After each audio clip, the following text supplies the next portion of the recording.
I'd like us to take not a second, because it's quite long, to just read part of the broadcast, the transcript of the broadcast that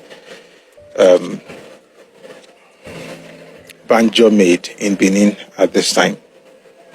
And why is this important? Because again, we want to understand his motivations, we want to understand what it was about and his goals and his objectives. Banjo presented a live broadcast on 14th August 1967. And this is the broadcast. Fellow Nigerians and Biafrans, I am sure I do not need to introduce myself to you, nor perhaps to many people outside the country. You have already had ample opportunity to hear my name in January 1966, when this political crisis started in our country. Unfortunately, at that time, I also heard about the circumstances under which my name was being publicized at a time when I was in no position to do anything about it. I was then accused of attempting the life of the late Supreme Commander, Major General J.T. Ironsi, and for the attempt, I was arrested and detained. If you were not here when we started, we said that although Victor Banjo was one of those people who helped Ironsi to power on the between 15th and 16th of January 1966, by 17th of January, he was summoned to see Ironsi. And while he was in the anteroom, was in the reception room, two officers, Kurubo and Awuna,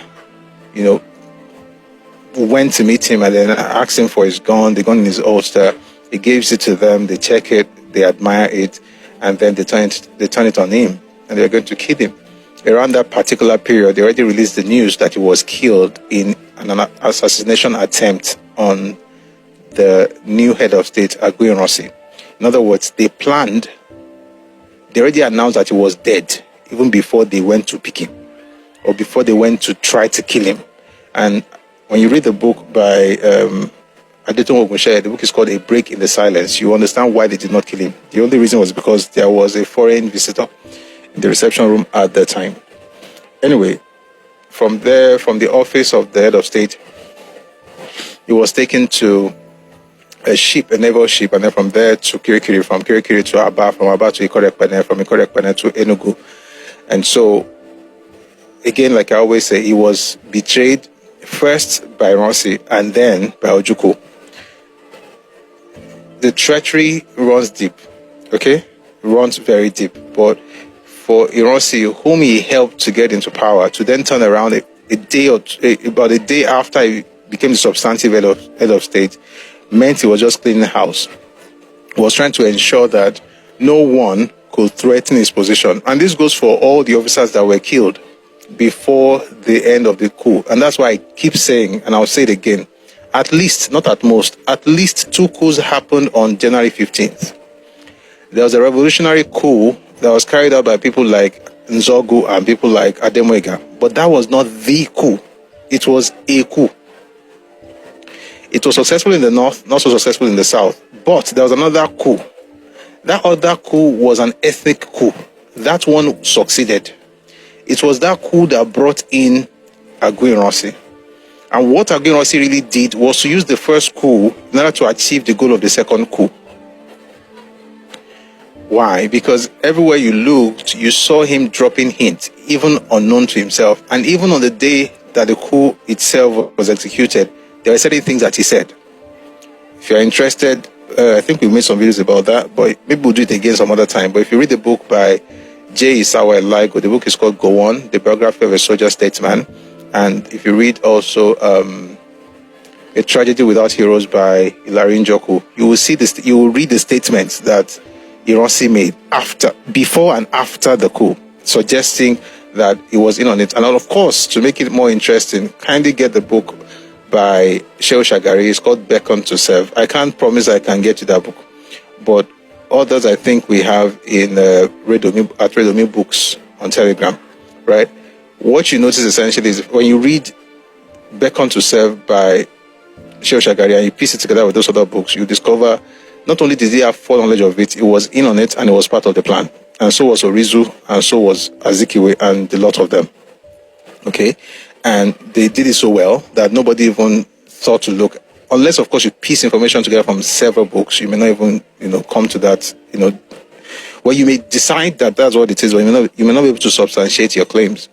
Anyway, the point is that there was an Igbo coup, and that was one that succeeded. The ethnic coup was an Igbo coup, and the whole idea was to fulfill a vision that they had about 22 years before that point to become the dominant people in Nigerian polity and in everything Nigeria, by the way. Again, like I always say when I say things like this, I'm not saying that the entire ethnic group sent them to do it, but I'm saying they did it for their ethnic group. And if they succeeded, which they did, whenever they succeeded, the people who benefited were not just those leaders, it was also the ethnic group. And that's what you see, for instance, between 1960 and 1964 in the Federal Civil Service of Nigeria and how the Igbos took over all those places. They did not take over those places because they were more qualified than any other person. They took over those places because they used nepotism. And if you don't believe me, please join Redomi Global. You can join on Telegram. We have a library there. And I will tell you why I'm putting this out. There's a particular material I think will help you understand what I just said right now. Then I'll tell you what the title is. If you join our Telegram channel, you'll be able to access it. Don't worry, you're not paying anything. It's free. Thank Jesus. Thank God. Don't worry. Ofeni Bala. Lọ́fẹ̀ẹ́ ní bàbá fún wa pàmpàm. Lọ́fẹ̀ẹ́ ní bàbá fún wa. Àlàáfíà. What is that thing? White paper, the new political alignment in Western Nigeria. It was written by the Western Caucus of the NCNC. And then you see what happened with the Federal Civil Service and the jobs they gave out between 1960 and 1964 and how the Igbos dominated that place. Again, like I said, I'm not saying that the Igbo people are bad people and they did it, they wanted to dominate everybody. I'm saying that the leadership, and if you understand anything about leadership, everybody in your town doesn't have to decide. If your leaders decide to do something, thanks for the gift. If your leaders decide to do something and that thing benefits you, you can't turn around tomorrow and say, I didn't send them. Because when it benefited you, you did not protest. You took advantage of it. Okay?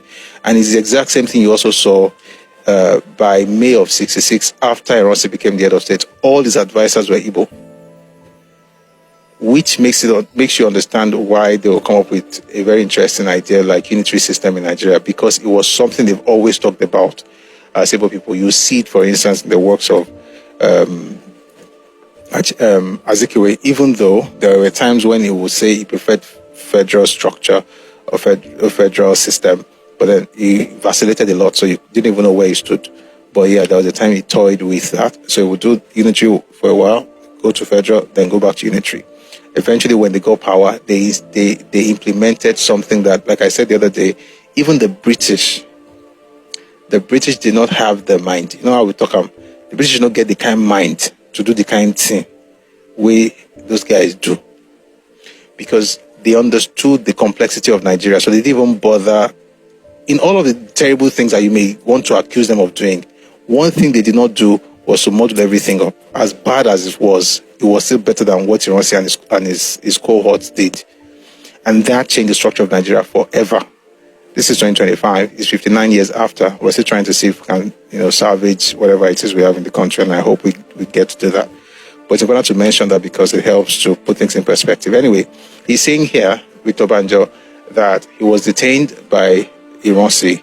And like I said, not only was it, we can't just call it arrest and detainment. It was more than that. It was treachery, it was betrayal, and it was something that was done intentionally to put him down. Why? Because during the very first coup, every single officer who could become a problem for Ironsi was killed. If they were in the country, they were killed.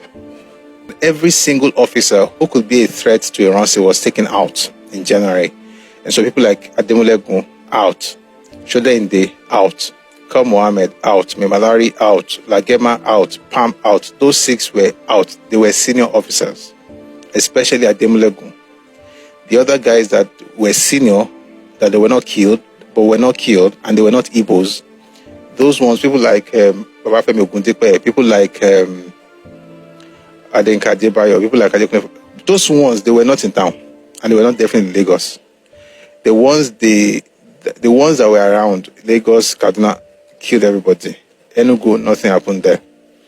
Now, after all of them were dead, the most senior officer that was around at the time was Victor Banjo. So it made sense that a day after he came into power, he would send him packing and even organize to kill him. And that's why if you read Victor Banjo's letter, written on 1st of June 1966, while he was in prison at Ikorekpene, he mentioned that it's difficult to believe that you were sitting 20 feet away from that incident. You are telling me that you didn't know about it.